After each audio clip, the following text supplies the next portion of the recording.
전담팀을 중심으로 봉투 발송지를 포함한 사건 경위를 조사하고 있습니다. MBC 뉴스 이다은입니다.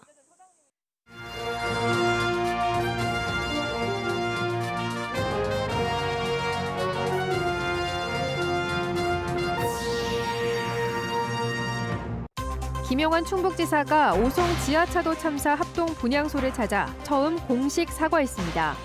이 과정에서 한 발언이 또 논란입니다. 오송 지하차도 참사 현장이 닷새 만에 공개됐습니다. 경찰과 국립과학수사연구원 등의 현장 감식이 시작됐습니다. 많은 시민들이 함께 분노하고 애도하고 있습니다. 당일 747번 버스가 향하던 오송역과 합동 분향소에는 애도 행렬이 이어지고 있습니다. 많은 버스들이 운행을 포기했던 참사 당시 747번 버스만 왜 노선을 바꾸어 운행을 강행해야 했는지 의문이 남아 있습니다. 동료 기사들은 구형 전기버스 때문이라는 추측도 내놨습니다. 시청자 여러분 안녕하십니까? 계속해서 충북 소식입니다. 오송 지하차도 참사 닷새 만에 합동 분향소가 차려졌습니다.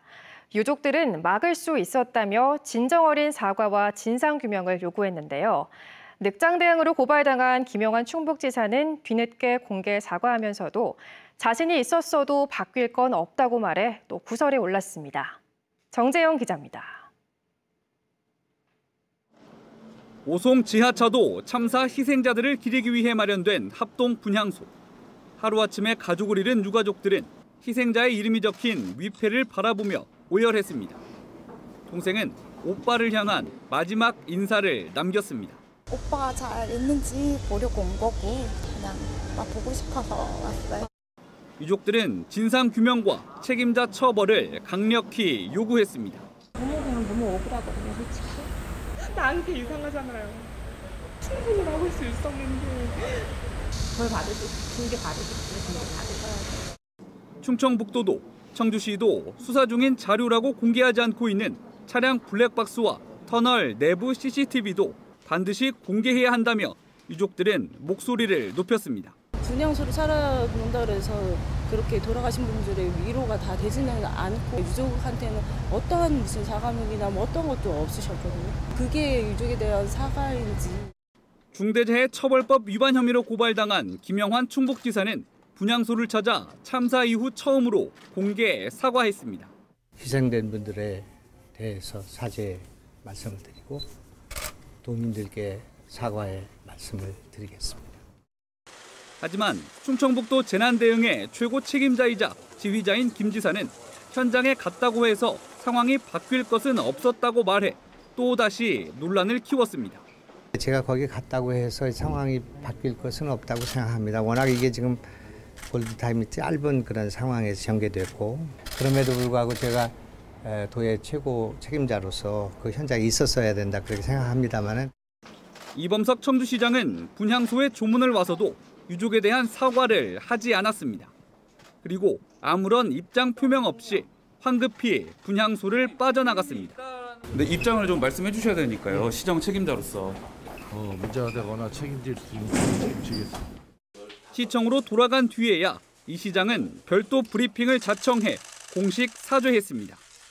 한덕수 국무총리도 분향소를 찾아 조문하고 유족들과 만나 완전히 뜯어 고친다는 각오로 철저히 감찰하고 수사하겠다고 말했습니다.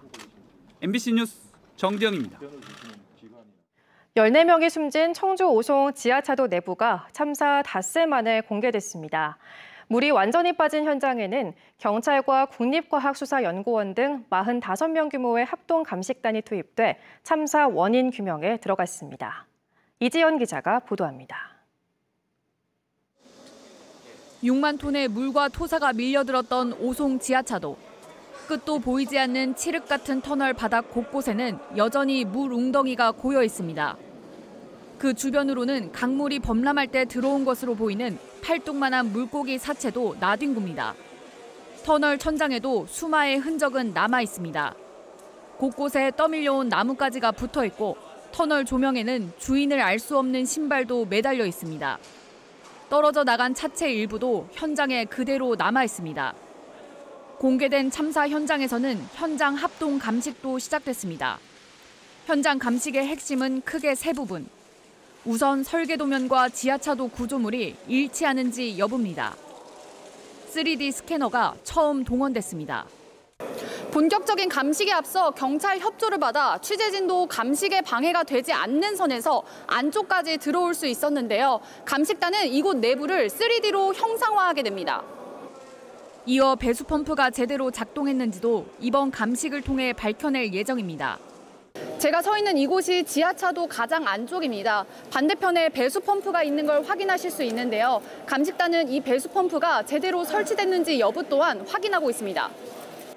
지하차도에는 1분에 3톤의 물을 빼낼 수 있는 배수 펌프 4개가 있었지만 제대로 작동하지 않았다는 지적을 받고 있습니다. 펌프실을 개방해서 그 안에 펌프 등 시설물들이 설계대로 시공이 되었는지 여부하고 정상 작동됐는지 여부를 확인할 예정이고요. 임시제방 붕괴 현장에서도 감식이 진행됐습니다. 합동 감식단은 폭우 당시 허물어졌던 임시제방과 시공 계획서가 일치하는지 여부도 살펴볼 예정입니다. MBC 뉴스 이지연입니다. 이번 참사에 대한 시민들의 애도가 곳곳에서 이어지고 있습니다. 희생자 합동 분향소와 추모 공간에서는 일반인 조문객들의 발길이 이어졌고 진상규명을 촉구하는 촛불 집회도 열렸습니다. 김영일 기자입니다. 너무나도 슬프다. 지켜주지 못해 미안하다. 그동안 고마웠다. 희생자들을 애도하는 마음들이 오송역 벽면에 나붙었습니다. 오송 지하차도에 갇혔던 747 버스가 끝내 다다르지 못한 최종 목적지. 오송역 버스 승강장을 시민들은 추모 공간으로 만들었습니다. 평소 같은 버스를 이용하던 시민들부터 저도 항상 747 타고 다니니까 앞으로 그런 일이 없었으면 좋겠다는 마음으로 썼던 것 같습니다. 생생한 참사 기억으로 괴로운 시민들까지 발길이 이어졌습니다. 아무 잘못도 없는 시민들이 그렇게 한순간에 사고에 그렇게 된 게 많이 안타깝고 속상했던 것 같아요. 누군가는 조화를, 또 다른 누군가는 술과 커피 그리고 초콜릿을 조용히 두고 갔습니다. 다시는 이런 일이 반복돼서는 안 된다며 멀리서 추모 공간을 찾은 시민도 있었습니다.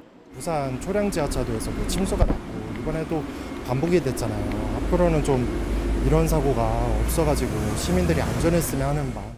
승객을 먼저 살리려던 버스 기사의 안타까운 사연들이 알려지면서 시민들은 저마다의 방법으로 고인의 명복을 빌었습니다.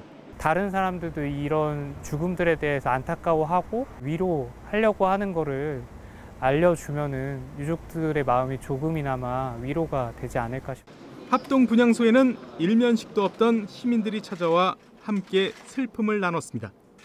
추모객들은 이번 사건은 충분히 막을 수 있었던 인재였다며 이번 사건에 대한 철저한 수사를 촉구했습니다. 경찰이 지금 수사를 지금 들어가고 다 하고 있지만은 이 재난의 관계분들을 좀 조사해야 될 게 아니냐. 또 참사 일주일을 앞두고 지역의 시민사회단체들을 중심으로 참사 희생자 추모와 함께 진상규명 촉구, 책임자 처벌을 촉구하는 촛불 집회도 열렸습니다. MBC 뉴스 김영일입니다. 오송 참사 책임자를 중대재해처벌법으로 엄히 처벌하라는 시민 촉구가 이어지고 있습니다. 중대재해 없는 세상 만들기 충북운동본부와 민주노총 충북지역본부 등 12개 단체는 합동 분향소가 마련된 충북도청에 모여 이번 참사는 중대재해처벌법상 중대시민재해에 해당한다며 상응하는 처벌을 촉구했습니다. 앞서 어제 충북시민사회단체 연대회의 등은 희생자 유족 일부와 함께 충북경찰청을 찾아 김영환 충북지사와 이범석 청주시장, 이상래 행복청장을 중대재해법으로 처벌하라며 고발했습니다. 이번 참사에서 가장 큰 인명피해가 난 747번 시내버스는 원래 노선이 아닌 길을 돌아가다 지하차도에서 참변을 당했습니다. 왜 이렇게까지 오송역을 갔는지 747 버스 기사들에게 물어보니 구형 전기버스라 역에 들러 충전하지 않으면 차가 멈출 수 있기 때문이라는 답변이 돌아왔습니다. 한편 다른 버스가 막히자 이 버스로 갈아탔다 참변을 당한 승객들도 확인됐습니다. 김대웅 기자입니다. 지난 15일 홍수경보가 내려진 미호천교는 버스 첫 차가 운행되던 시각부터 이미 통제된 상태였습니다. 청주 도심에서 KTX 오송역으로 가는 상당수 버스는 운행을 포기하고 차를 돌렸습니다. 하지만 747번 급행버스는 원래 노선이 아닌 10km를 돌아 지하차도로 향했고 결국 참변을 당했습니다. 같은 노선을 운행하는 다른 기사들에게 왜 운행을 해야 했는지 물었더니 다른 버스와 달리 747번 버스는 선택지가 없었다고 말합니다. 2018년 말에 출시된 전기버스인데 충전할 수 있는 곳이 오송역과 버스회사 2군데뿐입니다. 여기는 올 수밖에 없는 게 뭐냐면은 이게 전기 충전을 안 하면은 운행을 못 해요. 그냥 2번 이상을 뛸 수가 없어요. 이 747번 버스는 6대가 있는데 모두 전기버스입니다. 초창기에 나온 차량이라 이렇게 한 번 운행하면 반드시 충전해야 한다고 합니다. 뭐 에어컨이나 히터 틀면은 한 번밖에 못 가요. 무조건 충전해야 돼요? 네, 무조건 충전. 2번 했다가는 잘못되면은 서요. 배터리가 부족해서. 이 옛날 모델이라 부족해요. 또 버스 기사가 혼자 노선 변경을 결정할 수 없고 회사나 청주시와 반드시 협의했을 것이라고 동료들은 말합니다. 노선 위반 과징금 100만 원 두드려봤는데 기사 임의대로다가 그렇게 할 수 있는 그런 여건이 아니죠. 지금 우리 현실이. 747번 버스에서 숨진 채 발견된 70대 할머니 3명의 안타까운 사연도 확인됐습니다. 아파트 청소를 하러 오송으로 가던 할머니들은 원래 다른 버스에 탔는데 길이 막혀 청주터미널로 다시 돌아가자 오송역까지 간다는 이 버스로 갈아탔습니다. 어머니가 이제 같이 친구분 3분이랑 그 출근을 하시던 중이었거든요. 교통카드에는 747이 안 찍혔거든요. 근데 어떻게 그 버스를 타고 계셨는지. 버스회사 측은 어떻게 노선 변경이 이루어졌는지는 경찰 수사에서 밝히겠다며 말을 아꼈습니다. MBC 뉴스 김대웅입니다. 충북 향토기업들의 수해 복구 지원이 이어지고 있습니다. 쌍용, CNE 등 9개 회원사로 구성된 한국시멘트협회는 수해 성금 5억 원을 대한적십자사 충북 지부를 통해 기탁하기로 했습니다. KB국민은행 여자농구단인 KB스타즈도 연고지인 청주권 수해 복구를 위해 기부금 5천만 원을 충북사회복지공동모금회에 전달했습니다. 원건설도 5천만 원 상당의 수지 의연품을, 한국전기공사협회 충북도회가 1천만 원을 청주시에 각각 기탁하며 빠른 복구를 당부했습니다. 청주시가 국가첨단전략산업 2차 전지 특화단지와 바이오 소재 부품 장비 특화단지로 동시에 지정됐습니다. LG에너지솔루션, 에코프로비엠 등이 위치한 오창 일원 4개 산업단지가 2차 전지 특화단지로 선정됨에 따라 세계 배터리 산업 허브 추진이 가능하게 됐으며 2030년까지 매출 196조, 고용 14만 5천 명 달성이 기대된다고 충청북도는 밝혔습니다. 2차 전지 특화단지는 청주 외 포항, 새만금, 울산도 지정됐습니다. 또 바이오 소보장 특화단지로 지정된 오송과 안성, 광주, 대구, 부산 등 5곳에는 2032년까지 모두 6조 7천억 원의 민간 투자가 이루어질 것으로 알려졌습니다. 다음 달 10일 개막하는 제19회 제천국제음악영화제가 내년 20살을 앞두고 초심으로 돌아가겠다 밝혔습니다. 부실한 회계와 영화제 존폐 논란, 예산 삭감 등 많은 시련에도 음악영화제라는 본질에 충실하겠다고 다짐했습니다. 이승준 기자가 보도합니다. 뒤로 뛰거나 걷는 주인공들, 그리고 무언가를 유심히 바라보는 인물들. 올해 제천국제음악영화제의 예고 영상인 트레일러입니다. 처음으로 돌아간다는 뜻의 음악 용어인 다카포를 올해 슬로건으로 정했듯이 내년이면 20살이 되는 영화제를 초심에서 살피고 돌아가자는 의미입니다. 지금까지 이루어왔던 제천국제음악영화제의 성과를 한번 짚어보면서 겸허하게 또 저희가 뭘 바라봐야 될까, 오히려 과거를 통해서 미래를 바라보자라는 비전을 제시하고 싶어서 올해 개막작은 도미니크 데루데레 감독의 벨기에 영화 뮤직 샤펠입니다. 23살의 피아노 대가 제니퍼 로지어스의 이야기를 다룬 작품입니다. 완전히 고립된 한정된 공간 그리고 시간적인 제약 그리고 서로가 서로를 또 무너뜨려야 되는 그런 경쟁자들 간의 어떤 관계를 바탕으로 심리 스릴러 음악 영화를 만들었습니다. 올해 상영작은 29개 나라에서 온 104편, 지난해 150편보다 3분의 1 정도가 줄었습니다. 영화제 예산이 지난해 3분의 2 정도로 깎이면서 한정된 예산에서 선택과 집중을 했다고 밝혔습니다. 음악 영화제로서의 정체성을 확보를 하면 그 부분을 잃지 않으면서 우리에게 올해 주어진 예산과 조건 속에서 가장 효과적인 사업을 해 나가야 된다는 것을. 유명 스타 초빙 등 외관에 집중하기보다 음악 영화제라는 본분과 내실에 더 충실한 영화제도 약속했습니다. 시민들에게 그리고 영화 팬들에게 더욱 사랑을 받으려는 그런 영화제로 거듭나고자 새로운 프로그램들을 많이 준비했습니다. 올해로 19번째를 맞는 제천국제음악영화제는 다음 달 10일부터 15일까지 청풍호반과 제천문화회관, CGV 제천 등에서 펼쳐집니다. MBC 뉴스 이승준입니다. 올해 초 세 자릿수를 유지하던 충북의 코로나19 하루 확진자가 이달 들어 연일 네 자릿수를 기록했습니다. 충청북도가 집계한 어제 하루 코로나19 신규 확진자는 1,077명으로 전날 1,351명에 이어 이틀 연속 네 자릿수를 유지했습니다. 지난 1월 26일 이후 세 자릿수였던 충북의 코로나19 일일 확진자는 지난 11일 6개월 가까이 만에 처음으로 네 자릿수를 기록했습니다. 충청북도는 격리 의무 해제와 에어컨 가동에 따른 실내 밀폐 공간 활동으로 확진자가 증가한 것으로 분석했습니다.